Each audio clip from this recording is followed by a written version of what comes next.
अगर किसी को ऐसा लगे कि मैंने कोशिश की और मेरी कोशिश से काम सफल हुआ, तो आप उसी समय विचार करना आपने कितने कार्यों की ऐसी कोशिश की और आपके कितने कार्य सफल हुए।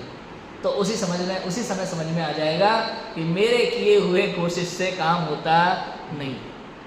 अब यहाँ दिक्कत आ जाती है पुरुषार्थहीनता की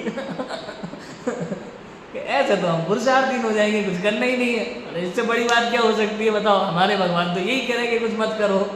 बताओ। हाँ बताओ। आप सोचो भगवान क्या कह रहे हैं, ये सोचो भगवान क्या कह रहे हैं। हाथ पे हाथ धरे ऐसे करना कुछ न रहा जैसे। बताओ, भगवान तो यही उपदेश दे रहे हैं ना, मत कर, कोई कुछ नहीं करे, हाथ पे हाथ धरे बैठे रहे, यही तो उपदेश है यही तो मोक्ष का मार्ग है, यही तो नहीं होता तुमसे, यही पुरुषार्थ है, इसका नाम पुरुषार्थ है। आप जो कोशिशें कर रहे हो दुनिया भर की, इसका नाम पुरुषार्थ नहीं है भैया, इसका नाम पुरुषार्थ है। मैंने जब रिसर्च पेपर में पुरुषार्थ के विषय में लिखा, तब मैंने बहुत सोचा, पुरुषार्थ की अनेक प्रकार की व्याख्याएं हैं समस्त संसार में, अलग अलग मतों में। धर्म अर्थ काम मोक्ष में भी चार पुरुषार्थ कहे हैं। मेहनत करने को पुरुषार्थ कहा है, काम करने को पुरुषार्थ, सब कुछ पुरुषार्थ का है।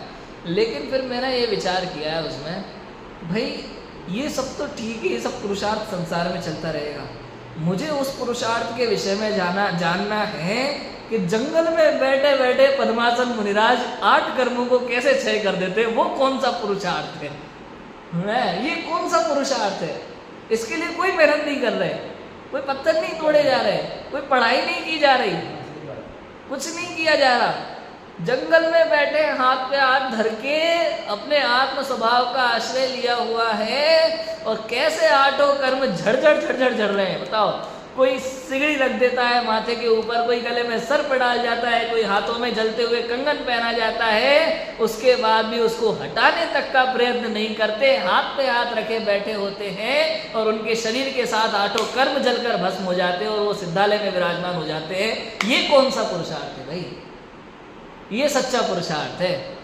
इस पुरुषार्थ से मोक्ष की सिद्धि होती है। समझ में आ रहा है कि नहीं आ रहा? ऐसा पुरुषार्थ हमें करना है। उन मुनिराजों को जैसे उनका आत्म तत्व शरणभूत था, ऐसी विकट समस्या में भी, ऐसे ही संसार की प्रत्येक परिस्थिति में, प्रत्येक विकट समस्या में मेरे लिए यदि कोई शरण है तो मेरा